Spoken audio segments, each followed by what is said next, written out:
the military to do all it takes so that they can capture this issue of insecurity. And we say we are seeing the right step in the right direction, and we just say more needs to be done concerning this issue. We need to see stories like this. We need to see happenings like this where places are being captured, and even all these people who are going about with this issue of insecurity, all these terrorists that are terrorizing places, they can be captured once and for all. We need peace to be restored back into our country. We need peace to be restored back into the state and even communities. The last story on the blueprint: currency traders lost million on shocking recovery of naira. And that's all on the blueprint newspaper. Thank you, Tosin. Let's take a look at the new National Star newspaper. Controversy traces Lalong's appointment as APC PPC DG, with detail on page 21. And if we recall, last week it was already on our papers that Lalong has been giving the campaign DG and also together with Oshomole. But we are having here that the northern governors in the North Central precisely are kicking against, and they said that Lalong needs to turn down this appointment.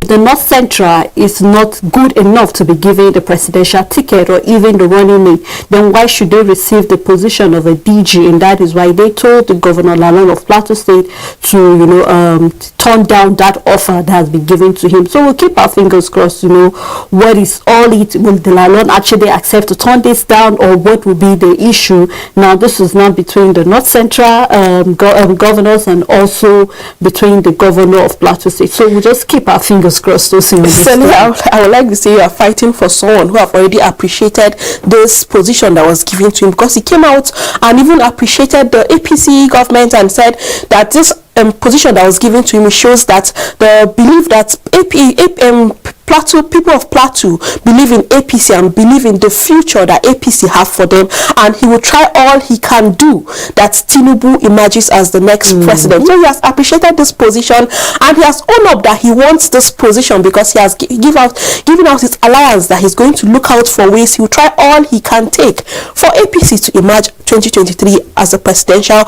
president of this country, because he said Plateau people are supporters of APC and even lovers of APC. So I wonder why they are fighting for someone who have appreciated it, but we still fold our fingers and look out for the outcome. Well, of course they have to, because this position is not just about an individual, but this has to be about even maybe possibly looking at the geographical zone where Lalong is actually coming from. So just like we said, we'll keep our fingers crossed. And for our viewers, you can actually read more of that story on page 21 of the new National Star newspaper. Other stories still trending on the National Star: Lagos Red Line train project to start full operation in first quarter of 2023. This is coming from Governor of Lagos, Sanwo-Olu.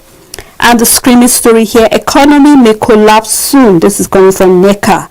Says the spirit inflation, energy crisis, falling currency and others bleeding economy. IPOB announces interim leader denies government in exile, with detail on page 11. And here, the downside of the paper, we have Ayu's fate hangs in the balance as PDP convenes NEC meeting. And we have a picture story here where we can see soldiers of the 16th Brigadier Nigerian Army during their physical training in Yenugwa, Bayelsa State at the weekend. And that's all on the National Star newspaper. On the Inquirer newspaper, we have inside the massive graft at women's ministry. Spent million on OAGF auditors. FCT IRS targets high network individuals for audit, and details can be found in page 5. On Hajj 2022, FCT records 0 casualties and abscondments. TET fund alarmed as revenue declines by over 60 billion naira.